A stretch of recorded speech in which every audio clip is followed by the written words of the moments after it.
Hey everyone, James Beck here, and welcome to what is going to be an analysis of my Worlds team. But in order to get a true deep thought process for my Worlds team, I'm going to start with my Nationals team. However, I'm going to show you basically what I used at Nationals, what the thought process and things were happening in between Worlds, and how I ended up building my Worlds team. So you're going to get the complete thought process.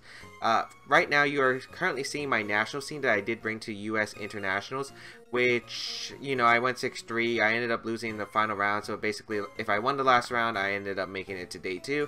If I lost, I was out of the tournament, and unfortunately some rolls out of my favor just basically you know, made me lose. But that's Pokemon for you. But anyway, let's just get started. So basically at Nats, I was using basically what was comfortable for me, because I felt like in the format you just had to have at Nationals. I don't think there was really a meta call you could really make. It was just, in my opinion, it was just whatever you were comfortable with at that point, because I felt like there was no defining feature about this format. I feel like it's just a bunch of combination of Pokemon that can really work in your favor. So I feel like it's finding something that can be comfortable and has decent matchups against everything. And I ended up building this Nationals team. And why am I showing my Nationals team? It's because it does come into factor for my Worlds team. So if you want to try out my Nationals team, you can check it out. There's a paste spin as well if you want to try it out, because I still think it's a very solid team even to this day. Maybe I would change a few things if I was playing it with it right now, but here was the team basically. It was support Fini with Swagger Heal Pulse. Mainly I loved Swagger Heal Pulse Fini. Like, throughout the format I have been really loving the Swagger Heal Pulse set, and I felt like with Tapu Fini I could basically just afford to maybe miss a Swagger or two. I don't really like using really inaccurate moves like Swagger. I don't even really like using Will-O-Wisp, even though it's really good. Just because the fact Swagger could be a win, like a game deciding factor, and it's like Precipice Blaze, Origin Pulses in 2016. So I'm not exactly a huge fan of the accuracy, especially since Swagger got changed to 85, I believe, since it used to be 90 in previous gens. So I ended up using this Fini. I did like it with light screen. Swagger Heal Pulse was just really good in general. I feel like I love Swagger Heal Pulse. It was pretty good throughout the tournament. Next we had Mandibuzz, and I felt like Mandibuzz was pretty good against, like, I originally had a Porygon 2 on the team, but I didn't really like not having to switch into like an Earthquake or a Tectonic Rage. So I thought Mandibuzz could be something that could be potentially good because of the fact, you know, it's pretty good against Garchomp, pretty good against Coco as well if it's like out of terrain. It can get Tailwind up, which is speed control, and I'm really a big fan of speed control in any format. The fact that Foul Play can hit Garchomp pretty well, Taunt kind of helps against Trick Room and opposing Porygon 2, and it really does help my Sun matchup because Mandibuzz isn't exactly the easiest thing for Sun teams to handle. So I thought Mandibuzz was a pretty good call for my team. Third I had Arcanine, and this Arcanine I felt was pretty good. I loved the Bulldoze set. I think it was just a week before Nationals I ended up having a Bulldoze Arcanine, which was pretty good because I did win that mid-season showdown a week before Internationals, and it was just so solid. I felt like I brought Bulldoze on Arcanine a lot. It helped to get with my Garchomp. It helped with Metagross, which you'll see later on the team. But it just was really good. I had Extreme Speed because I did like the Extreme Speed calcs, combined with like Metagross and Bullet Punch and stuff like that. So next Pokemon, Swords Dance Garchomp. In my opinion, the best Garchomp in the format. No hands doubt about it. Some might argue Scarf, but I do think that Swords Dance is probably one of the best sets just because I love having the boosted Tectonic Rage. I think Garchomp is just a really strong Pokemon. The fact it can handle so many Pokemon in the format such as Gigalith and Arcanine, which were pretty running rapid, Metagross, which I thought would increase. So I thought Garchomp was a pretty good call, and bringing a Swords Dance set I felt like was just my playstyle, and it really just did a lot of work in that. Weakness Policy Metagross was a Pokemon, you know, that, well, I've been using like Metagross since the beginning of the format. I didn't really like it at the beginning, but when Nihilego and Gigalith started coming into rise of usage, I thought Metagross was a pretty good call, and I tried it out at the mid-season showdown once again, and the fact it was paired with Arcanine, the fact it was pretty bulky, I loved using Tapu Fini with Metagross. It was great because it was one of the things that could actually handle Snorlax. Like, I could just +4 my Metagross, and then I can start out damaging Snorlax before I can start cursing up and, you know, recycling its berry and stuff. So I thought Metagross was a pretty solid Pokemon choice. And lastly, let's all best Tapu Koko, because I do love in the bulky electric type set, and Skydrop is one of my favorite moves in the game. It really is. I really do love Skydrop. It is one of my favorite moves in the game. And the fact it can support so much with like Garchomp, the fact it can Volt Switch around, which helped against Celesteela. Nature's Madness was pretty clutch in helping weaken like Porygon 2s, for instance, for KO range of +2 Meteor Mash or Tectonic Rage or something. It's just a very solid Pokemon overall, and the fact it could outspeed Kartana and run Hidden Power Fire was also a great tech. So that was my Nats team. I felt very comfortable with it throughout playing, so ended up using the set Nats. Got a bit unlucky in well, just in general, but you know, I did really like the team though. I think it was a very solid team. So in between Nats and Worlds is basically I didn't have much time to build a Worlds team. I think everyone knows if you follow social medias, and obviously I wasn't really uploading at the time. It's just because the fact is I was in college. Like, I was preparing for college. I was preparing for the big move. I also had some other real life stuff that I had to handle, so I didn't exactly have time to actually build or test or do anything really. Like, I couldn't even upload YouTube videos, which I really love doing. So yeah, so I basically, what happened was I arrived at Worlds Wednesday night, and then that Wednesday night and Thursday morning, because Thursday we had to lock in battle boxes, so those were the times where I started kind of panicking because I didn't have my Worlds team, and I was like trying to decide what I wanted to build. So basically I did come up with something, and yeah, here's how it went. So basically there was one thing that I've been messing around with this entire format, and I think I should start from the top. It is Soak. Now, this move Soak was something I was really interested in the beginning of the format. Ever since I knew Tapu Fini was going to be legal, I looked at its move pool, and I always thought Soak was always an interesting move on Tapu Fini because of the fact that, you know, this format's pretty bulky. It has a lot of Pokemon that have, like, just can take hits and recover off the damage so easily. It's hard to get rid of Pokemon such as Snorlax, Porygon 2, Mandibuzz. So, and I knew there were going to be a lot of those at Worlds, at least for day one. I just wanted a day one team, to be honest, because day two I would have probably just used something like my Nationals team, or maybe some kind of adjustment, or maybe I would have found a team later. But basically, I was thinking for day one, there's going to be a lot of bulky Pokemon because of the fact that Worlds, usually bulkier trends start to rise. So I wanted something that can break through all those Porygon 2s, all those Snorlaxes, all those Mandibuzzes, and something that I thought was really something was Soak. The fact you can pair Soak, Knockout, you know, Pokemon such as Porygon 2, Snorlax, you know, the Pokemon I've been mentioning basically, in one hit, just sounds like incredible. It just sounds incredible. And the fact I've been messing with Soak throughout the format, like I've tested a bunch of different variants of Soak. I tried Scarf Soak Fini, for instance. I tried Max Speed Fini. There were a bunch of things that I tried out, and something that kind of kicked into my head was when I faced Rajan at Nats, and that was like, I believe, round 5. I ended up winning, but the idea he had and the pressure he put on one of my bulkier sides of the team, because I ended up bringing like Metagross Arcanine, but he had a fast Tapu Bulu and Fini, so he could just go for like Soak and Wood Hammer and just pick up a knockout, which was really just hard to play around for my team. So I was thinking maybe I could go with like a Soak mode, although I wasn't really sure about bringing Tapu Bulu because I wasn't exactly confident in Tapu Bulu. Like, I never really hard tested Tapu Bulu. The fact that, I don't know, I just feel like it's pretty lacking. I don't really like grassy terrain. Sure, it heals your mons, but it also heals your opponent's mons, and I feel like you really need to out damage them. But I ended up trying it. Like, this wasn't my original Worlds team. Like, I just had the Tapu Bulu, Tapu Fini, and then I paired it up with like fake PM. It was like, basically the team was like Tapu Koko, Tapu Fini, Tapu Bulu, Porygon 2, Metagross, and Arcanine. So those were the 6 Pokemon I originally was. I was just testing on Showdown, and what I ended up using was just like Tapu Fini, Tapu Bulu, Arcanine, Metagross. Those were the only Pokemon I ever brought to the games. I never brought anything else. I never brought Porygon 2. I never even brought in Tapu Koko, which was Life Orb when I was originally testing it. So basically, it's the Thursday morning. It's like midnight or it's like 1 a.m. or something, and I'm like trying to test this team, and I'm like, okay, I think I played like 70 games. I'm pretty sure I know how to mechanics.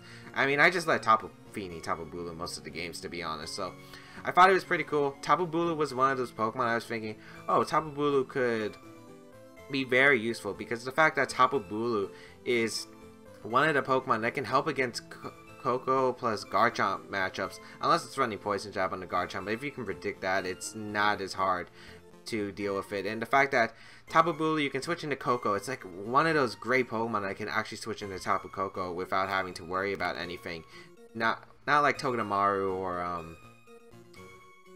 there's other Pokemon that could probably switch into Tapu Koko, but the fact that Tapu Bulu can switch into Earthquake and we can Scarf Earthquake, which always gave me frights, so I thought Tapu Bulu was probably a decent Pokemon for this team. And then I decided to keep the Arcanine Metagross because I'm very, very confident with Arcanine Metagross. The only thing I did change is between the Arcanine and the Metagross, I did keep the same spreads, or at least adjusted the Arcanine spread a little bit, was adding Will-O-Wisp. And adding Will-O-Wisp was so huge. Having Will-O-Wisp, I thought, was probably a good call for Worlds, just because I felt like there was going to be a lot of Metagross potentially, and just having Will-O-Wisp is just so good.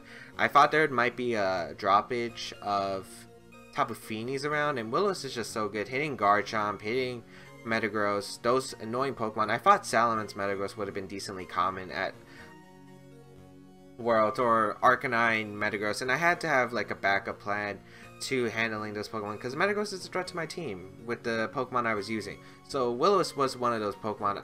Will-O-Wisp was one of those moves I felt like over Extreme Speed, because I don't feel like Extreme Speed was that good on this team when I was using it, because of the fact that with grassy terrain, I'm kind of messing up with the calcs for Extreme Speed. So I thought, okay, Extreme Speed's not working. Will-O-Wisp is probably good because it can help my Metagross beat opposing Metagross. So decided to go with Will-O-Wisp and never regretted it. So I had those 4 Pokemon, and then I'm like, what did I put on the last 2? Because I'm not sure. Maybe Tapu Koko, but Tapu Koko I wasn't really using because of the fact, maybe it's because you would have to wait and protect a turn and then soak, and then like things could go downhill really quickly if your opponent's able to get like a speed control method such as Trick Room or Tailwind. So I threw away the idea of Life Orb Koko, and I thought, maybe I should just go back to my roots, maybe with like Nat's team. So I ended up going with Garchomp and Tapu Koko. I just stole the exact same spreads, and yeah, I didn't actually get to test the Garchomp Tapu Koko on the team till Worlds, like actual Worlds, when I had to compete in day 1. So unfortunately I was kind of unfamiliar, but I kind of hoped that the fact that I was familiar with the core of Garchomp, Tapu Koko, Metagross, and Arcanine, and I got really adjusted to Tapu Fini, Tapu Bulu, that I could learn the team pretty early on, especially since I had a lot of theories, especially about Soak.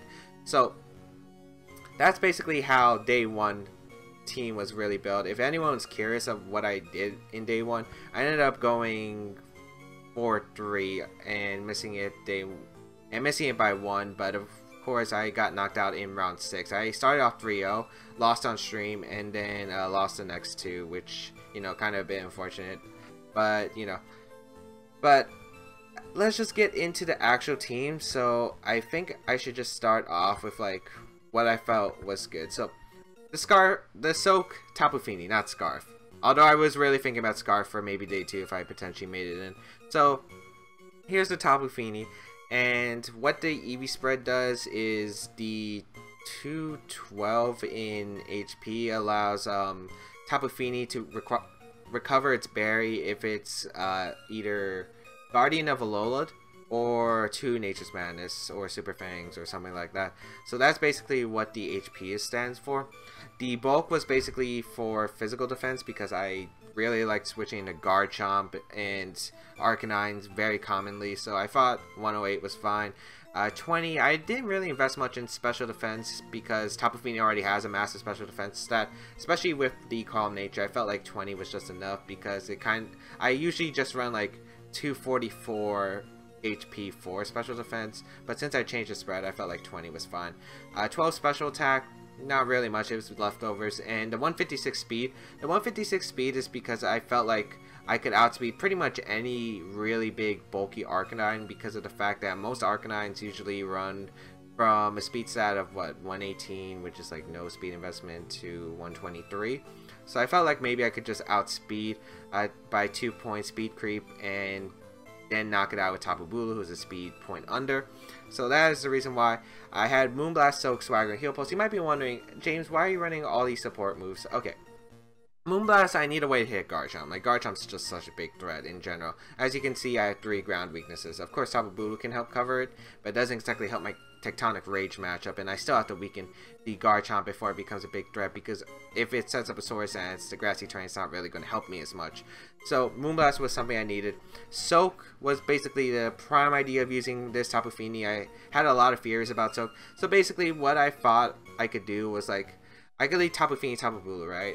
And obviously that's the main method I want to go. I could Soak, Bloom Doom, Celesteela, Snorlax, Porygon 2, of course, all of those. But the fact that is, when I added Metagross to the team, I thought of more ways that I could help support my Metagross. So what I could potentially do is I could Soak the opposing Arcanine, getting rid of its fire typing, which one really helps it, the Metagross, survive attacks, because of the fact that, you know, Arcanine is no longer having the stab factor. It also helps protect against burn up, I guess, which was something I thought of like after. Also the fact that, you know, you can potentially, like, if you leave Tapu Fini, Tapu Bulu, switch out your Bulu, go into Arcanine, Soak, you could Soak Willow's potentially a fire type like Marowak or Arcanine. I actually don't know if that actually works, because I don't think I ever got it off. Like, I had so many opportunities, but every time I tried to test it, it's like Willow's miss, and like, oh great, I don't know if this actually works, but maybe it does. So that's basically the main reason why, and also the fact that I could also just Soak my own Metagross to prevent Metagross from taking super effective damage from the Flare Blitz was also another idea that I had. And with Swagger and Heal Pulse, Swagger and Heal Pulse was basically a lifesaver at Nats. I felt like it was good on the team because, one, I could outspeed my Arcanine, give it a +2, Flare Blitz, yada yada yada. I could Swagger my Garchomp on the switching. I can Swagger my Metagross, I can Swagger my Bulu if it's in Misty terrain, if I'm playing some swap mine games. But yeah, that's basically why. It was just so good. Swagger is just such a good move, I think, if you're using Tapu Fini. And then Heal Pulse, because I felt like Heal Pulse was very necessary. It helps the Tapu Bulu, it helps my Garchomp, it helps Arcanine, it helps Metagross. That, again, Metagross can beat these bulkier teams, and the fact that Heal Pulse just allows it to stay longer on the field, it was just really nice overall. So that's the reason why I used Tapu Fini. The Soak, there were a bunch of combinations, as I said. Of course, I don't really know if you can actually burn a fire type. I don't even know if, like, if it switches out and then comes back on the field, it's a fire type, so maybe its burn is gone. I have no idea how that works, but if anyone does know, let me know in the comment section down below, because I would really love to know.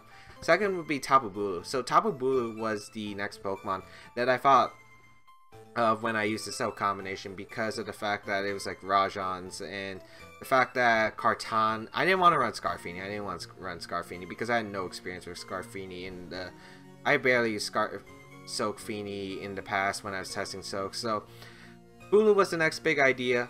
It's a pretty standard set. Hornleech, Woodhammer, Substitute Protect. I had Grass MC. I had Double Z move, which was okay, I felt like, in Nats, because the fact is, if I can get rid of Snorlax, if I can get rid of Celesteela in one shot at -1, I will gladly take this. So this Tapu Bulu came to life.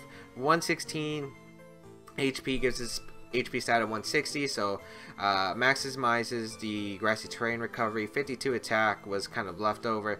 20 defense, because I'm pretty sure I've always used 20 defense on Tapu Bulu whenever I used it. I don't know.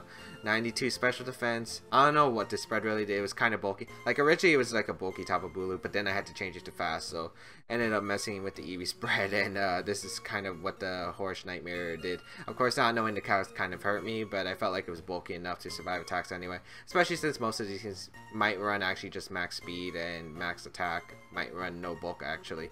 And 228 speed, which again allows me to outspeed a lot of the slower Arcanines on the field at 1 speed point below Fini, so I can, you know, Soak first. There is also the fact that I can outspeed Moz Pelipper. Of course, Timid Pelipper was a thing at Worlds, but I was really hoping to face more of the Moz variants, and I would find out turn 1 if it was Modest or Timid based on the rain and the terrains on how they work. So yeah, I felt like Tapu Bulu, it was a pretty fun Pokemon. It was pretty solid. It just did a lot of work I didn't expect. Of course, you might be questioning why I partnered Tapu Bulu and Garchomp, but I'll get to it when I get to Garchomp. So next combo is the, I felt like Metagross Arcanine was the combination. I'm going to show off the Metagross first. Here's the weakness policy set. This is what I use exactly in that.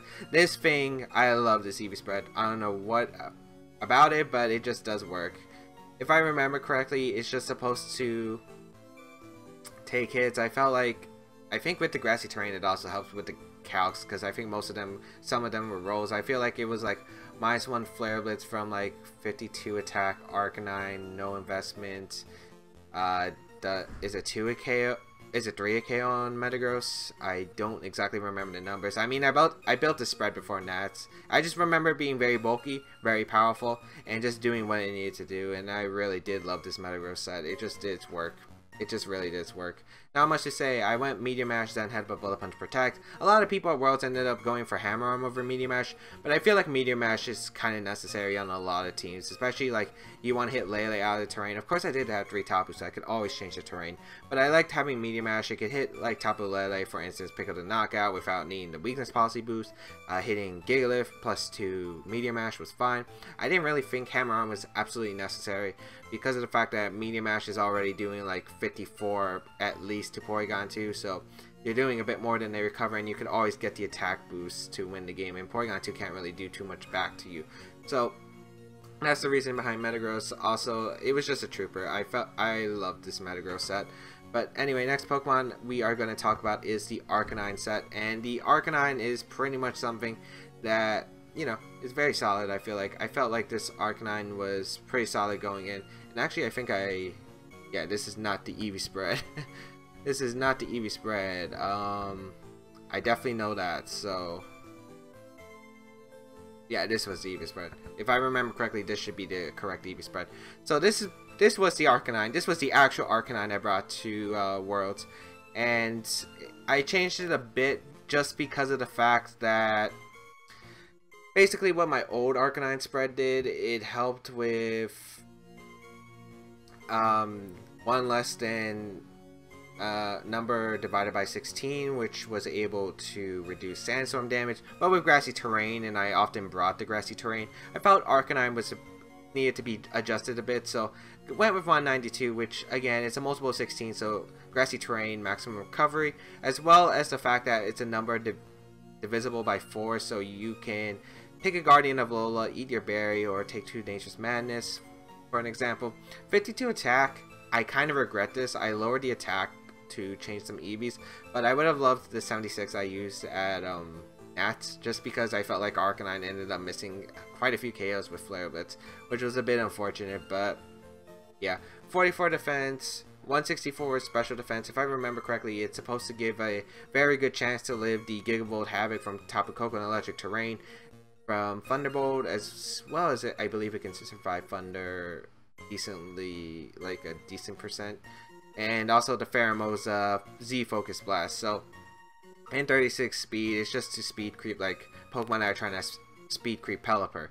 So that's the reason why I chose this Arcanine. Will-O-Wisp was really good. Bulldoze, good speed control, helps with the Garchomp, as well as, you know, powers up my Metagross, as well as Will-O-Wisp just really coming in clutch. I think even though I had Misty Terrain, I didn't always have Misty Terrain on the field, and I could always change it.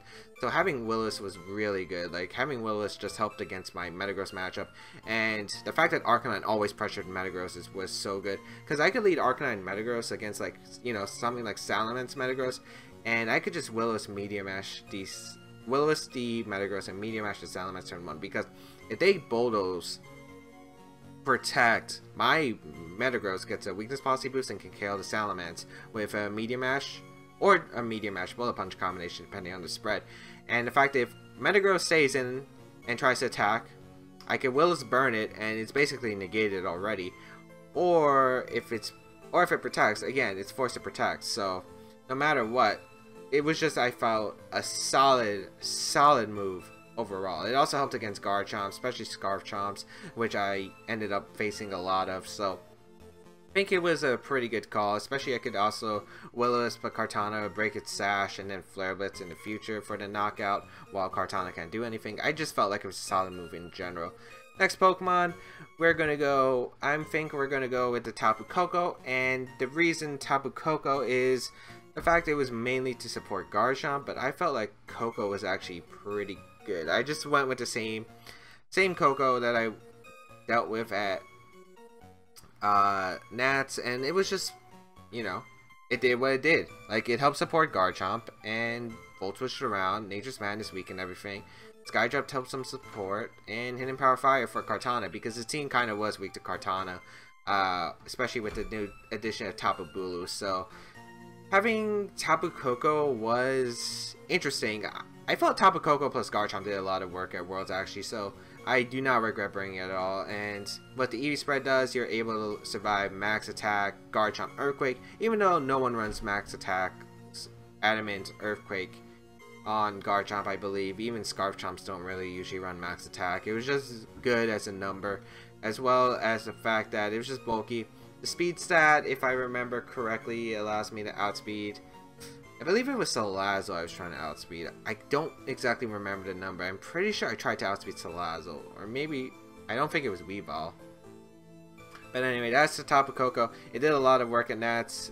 Pretty much the same thing, I mean at Worlds. It also did a lot of work at Nats. So, Garchomp was my last Pokemon. And James, why did you choose Garchomp with Tapu Bulu? You're weakening your Earthquake. Yeah. So I got a lot of questions about this, and even I was questioning it myself when I first saw the team, and I'm like,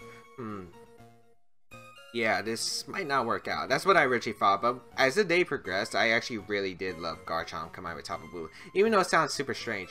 How this ended up happening was one time, like, I was just messing around with a team for fun. I built like a Tapu Bulu team, and I had Garchomp on it, and you know, it was just supposed to be for fun.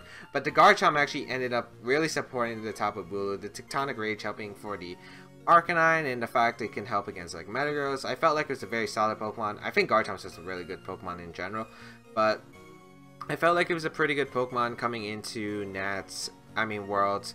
And yeah, I just decided let's go Garchomp. Even though grassy terrain does hurt, I will explain more in a bit. So I ended up going with my standard Garchomp that I went for at Worlds, at Nats. I keep getting too confused, I'm sorry, but basically I had, you know, Swords Dance, Earthquake, Rock Slide, Protect, standard Garchomp. This is the EV spread. 156 gives you 2 attack points instead of 1. Then if you ran 148, as you can see, you get 2 stat points, which was pretty nice, and it just did a lot of damage. You can notice the damage output. I ran 92 special defense because of the fact it allows, you know, against the Porygon 2 for them to always get the attack boost from download. A 212 speed, which I don't remember exactly what it did, but I think it was to I don't remember. I'm pretty sure it was to outspeed Pheromosa after a Bulldoze or Icy Wind, because I originally, when I used this Garchomp, I had an Icy Wind Ninetales, but yeah, Fast Garchomp was pretty good in general, I felt like, at the time, so I was like, okay with it. So, let's just talk about why. Why did I run Garchomp with Tapu Bulu? So basically, I already had the team planned out. The Tapu Bulu, Tapu Fini, Metagross, Arcanine. As I said, I added Garchomp Koko as a last minute addition, but the fact is, Garchomp and Tapu Bulu ironically can support each other. Yes, the grassy terrain does hurt. I will give you that. There was, but I didn't really find myself in those positions. I only found like 1 or 2 times where maybe like if I could click Earthquake in grassy terrain, it would be like okay. But the fact that I had 3 Tapus first, you have to think about the team. I had 3 different Tapus, so that doesn't guarantee that I Earthquake in grassy terrain all the time. I could just switch out into a Tapu and just go for Earthquake. I could just go in a Fini or Koko. Of course, there was some strange things about the team, like Fini and Koko didn't have Protect, so it kind of made things harder. But I felt like I could just get myself into a decent position no matter what anyway. Tapu Bulu's grassy terrain ended up actually helping Garchomp more than you thought. Like in day 1, actually. Like day 1, I think grassy terrain ended up saving my Garchomp because of the fact that it was against a Koko, which didn't have Life Orb, so Dazzling Gleam was like to a KO, but thanks to Grassy Terrain, I actually ended up healing enough to where I could survive the second Dazzling Gleam, which was really crucial in that match. So I honestly do love the fact that Swords Dance Garchomp ended up doing work. Actually, what's funny is in the first game, I believe, the first set, it was either first game or second game, I definitely led Garchomp Tapu Bulldoze. Did not expect it to work, but it ended up really working well, and surprisingly, yeah, it just ended up surprisingly doing well. Like, if I could just Tectonic Rage, or I could just like switch out into a Tapu, or I could just Swords Dance up and wait for a chance to get in another Tapu and get rid of the Grassy Terrain so I can just start KOing things. Like, that's basically what was my mindset, and I felt like this team had some pretty interesting combinations that I could do. Yeah, that's basically what my Worlds team was. If you want to know, again, 4-3 day 1, and then I brought it to the Anaheim Open. I didn't change a thing because I was really too tired after day 1. But yeah, I ended up going, what was it? I think it was 4-4. Yeah, I think... No, wait, were there 8 rounds or 9 rounds? I went X4, I just know that. Then, first round was like, oh, I hated the first round. I got flinched 10 times, round 1 of the Anaheim Open, and then I got crit twice in the second game, in the turn 1. Like, was not a good weekend, luck-wise for me, but, I did enjoy this team. If you do want to try it out, I highly recommend it.